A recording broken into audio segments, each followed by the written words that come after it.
Wave के अंदर के जो एलिमेंट्स होते हैं जिनके ज़रिए हम वेव्स को डिस्क्राइब करते हैं, उनके बारे में पढ़ने जा रहे हैं। तो सबसे पहले आप इसको समझने के लिए ऐसे समझिए कि मान लीजिए हमारे पास किसी दीवार से ऐसे एक स्ट्रिंग लटकी हुई है, ये एक बॉब है। फिर हमने फोर्स अप्लाई किया और ये बॉब इस पोजीशन पर आया और इस पोजीशन पर आया, ऐसे ये ऑसिलेट करेगा। तो जैसे वो यहाँ से शुरू करा तो वो यहाँ गया, फिर ये वापस यहाँ आया, फिर इस पोजीशन पे गया और फिर ये यहाँ पर आया। तो इसकी ये पोजीशंस हो गई, मान लीजिए A B C D और E, ठीक है। तो ये जो मिडल में इसकी पोजीशन है इसको बोलते हैं मेन पोजीशन, और ये जो साइड की दो पोजीशंस हैं यानी B और D, इनको बोलते हैं एक्सट्रीम पोजीशंस, ठीक है। तो जब कोई बॉडी मेन पोजीशन से इधर एक्सट्रीम पे गई, वापस मेन पे आई, फिर एक मेन पे गई, एक्सट्रीम पे गई, फिर ये मेन पे आई, तो ये जो पूरा इसका एक पाथ है, this is termed as one oscillation. ये वन ऑसिलेशन हुआ इसका, ठीक है। और इस वन ऑसिलेशन को करने में जितना भी टाइम लगता है, ठीक है, उसे हम टाइम पीरियड कहते हैं। अभी सब एक एक करके हम आपको डिटेल में बताएंगे। अब इस मेन पोजीशन से जितना ये इधर एक्सट्रीम पोजीशन तक गया, जितना इधर जाएगा उतना ही इधर जाएगा, फिर पलटेगा। तो मेन पोजीशन से एक्सट्रीम पोजीशन तक इसकी ये जो दूरी होती है, मैक्सिमम डिस्टेंस, उसको हम एम्पलीट्यूड कहते हैं। क्या कहते हैं? एम्पलीट्यूड, ठीक है। तो जब इसी जो चीज़ें हैं इनको जब ग्राफ पे प्लॉट किया गया तो ये इस तरीके से प्लॉटिंग की गई। ये एक्स एक्सिस है, ये वाई एक्सिस है, ठीक। यहाँ पर आपका टाइम है। तो जब ये इस तरीके से अपना बिहेवियर शो करती है,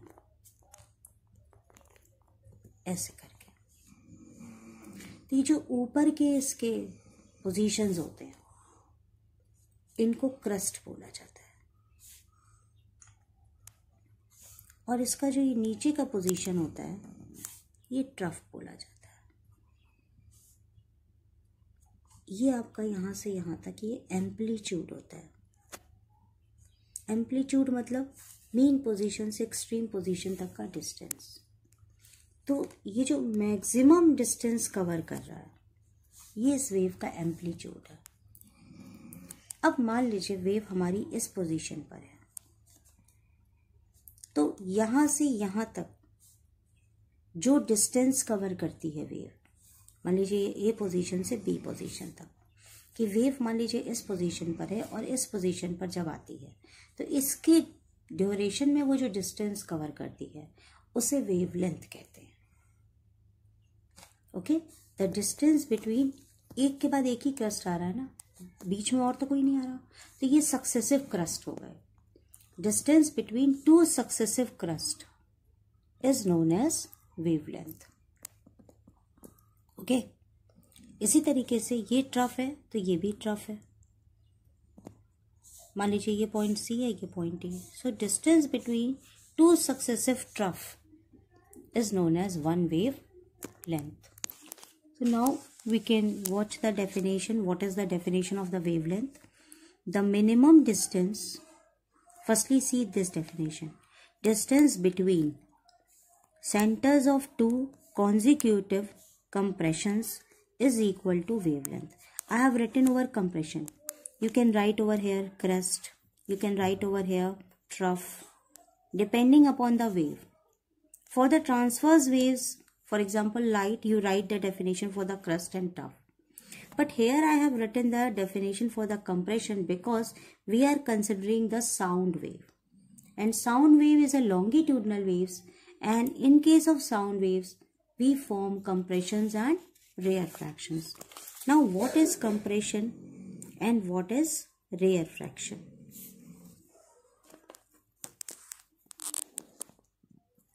Compressions and rarefactions are formed in case of longitudinal waves, and sound is our longitudinal wave. Now what is compression? When the molecules are closer to each other.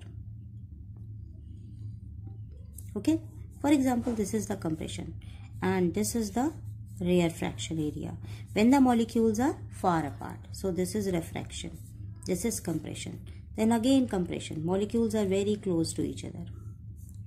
Okay, so distance between two consecutive compressions is known as wavelength, or we can also write as the minimum distance in which a sound wave repeats itself is called its wavelength. Now wavelength is the measure of the distance, so its unit is meter, and generally wavelength is represented by lambda. This is the sign for the wavelength. Okay, now the next topic. Now next term which I am going to explain you is the amplitude. Okay, now when we disturb the bob from the mean position towards the extreme position, it goes from one point to another until he reaches to extreme position. That means, for example, this is our point. Let T1 time the bob is here, T2 time the bob is there, but after that bob comes here. This is the extreme position. But after reaching this position, it goes back. Okay, so this is the extreme position, but before extreme position, it acquires some more positions. So the maximum distance covered by the object, that means the distance between mean and extreme position, that is the maximum distance covered from the original position, is known as amplitude. Okay, so we can write maximum displacement of the particles of the medium from their original position is called the amplitude of wave. Now it is also a distance, so it is denoted by capital A and its unit is always again meter. Now the next term. Now I am going to explain the two more terms, time period and the frequency. So यहाँ से हमारा ये oscillation शुरू हुआ main position से, वो यहाँ पर गया, उसके बाद वो वापस इस पोजीशन पर आया और यहाँ आया. तो ये वन ऑसिलेशन करने में उसको जितना टाइम लगेगा, मतलब एक बार कंप्लीट करने में उसको जितना टाइम लगेगा, उसको टाइम पीरियड कहते हैं. उसको क्या कहते हैं? Time period. अब उसके बाद हम क्या करें, अपनी घड़ी लेके बैठ जाएं, ठीक, और उस घड़ी में 1 सेकेंड होने तक में ये जितनी बार कंप्लीट हो जाए, कोई जरूरी नहीं एक ही बार कंप्लीट हो. कुछ ऐसी चीजें होती हैं जो कई कई बार इस ऑसिलेशन को कंप्लीट कर लेती हैं. उसका सबसे बेस्ट एग्जांपल है ट्यूनिंग फॉर्क. ये 1 सेकेंड में 512 बार मूव कर लेता है, तो उसे कहते हैं फ्रीक्वेंसी. तो यानी डेफिनेशन अगर हम देखें तो डेफिनेशन देखिए टाइम पीरियड की क्या आ रही है. Time taken to complete one vibration. Vibration that means oscillation. तो time taken to complete one oscillation, एक ऑसिलेशन करने में कितना टाइम लगता है उसे टाइम पीरियड कहते हैं. And time period is denoted by capital T and its unit is second. Okay, similarly the number of vibrations per second, एक सेकेंड में हमने जितने वाइब्रेशंस कर लिए is known as frequency. And frequency is generally denoted by small n. In some books, it is denoted like in this way. But generally, frequency is denoted by n. In some textbook, it is also denoted by small f. And unit of the frequency is hertz. Unit of frequency is hertz. यहाँ पर एक example मैं बता रही हूँ कि जैसे हम क्वेश्चन आंसर याद करते हैं या क्वेश्चन आंसर सॉल्व कर रहे हैं, तो एक क्वेश्चन को सॉल्व करने में मेरा कितना टाइम लग रहा है, एक क्वेश्चन को लर्न करने में कितना टाइम लग रहा है, that was the time period. और एक सेकेंड में हमने कितने क्वेश्चंस याद कर लिए, मान लीजिए मैंने 5 याद किए, किसी ने 10 याद किए, तो that was the frequency. So this is the difference between time period and frequency. More over, unit of the time period is second and unit of frequency is hertz, and there's one relationship between time period and frequency.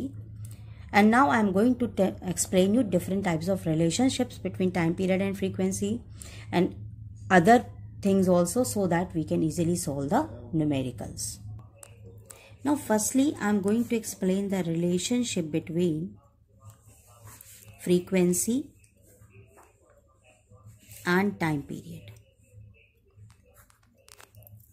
There is an inverse relationship between frequency and time period. Okay, when time period increases, then frequency decreases. Moreover, there's one more relationship between velocity of the sound wave and the wavelength into frequency. It is found that velocity of the sound wave is equal to the wavelength of the sound wave and the frequency of the sound wave. Mathematically, we can write V is equal to, for the frequency, we write n lambda n, or we can say that V is equal to n lambda. Moreover, for the numericals, I am just making you a chart. Frequency, it is denoted by n. Its unit is hertz. Similarly, for wavelength, it is denoted by lambda. Its unit is meter. Now velocity, it is denoted by V. Its unit is meter per second. Now time period, capital T, and its unit is second. Now there are different types of numericals which I will discuss in next video.